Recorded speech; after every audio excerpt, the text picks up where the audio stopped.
Hi, my name is Thomas Bøhn. I would like to present some recent research results that we published in Food Chemistry in 2014 with colleagues. It is about the quality of soybeans. We have compared genetically modified herbicide-tolerant GM soybeans with the conventional soybeans and also organic soybeans. Genetically modified herbicide-tolerant soybeans are modified with a gene that makes them tolerant to spraying with Roundup chemicals, which is glyphosate-based herbicides. The idea is that you can spray during the season so that you kill off the weeds, and this makes the farmer work more easy because you don't have to weed manually, and you can spray with the herbicides during the season. One problem may be that you accumulate glyphosate or herbicides in the soybeans.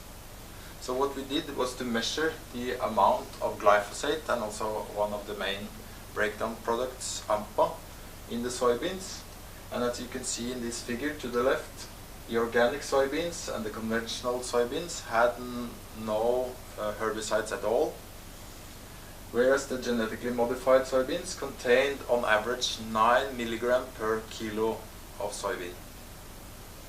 We also tested the nutritional composition of the soybeans, and we have a lot of detailed data, but as you can see, we tried to separate the three types of soybeans into different categories based on their content.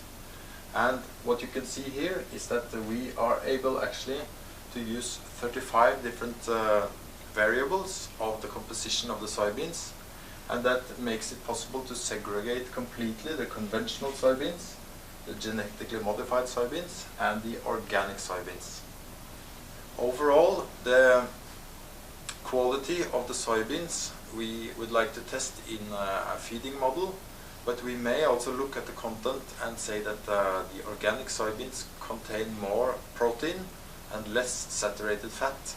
And there are also numerous significant differences in elemental composition between these three kinds of soybeans. Overall, it's pretty clear that the organic soybeans have a more healthy nutritional profile compared to both conventional and genetically modified soybeans. It is quite strange that nearly 20 years on the market, genetically modified soybeans have a great knowledge gap on herbicide residues. It seems quite obvious that herbicide-tolerant crops that are sprayed during the season may accumulate herbicides.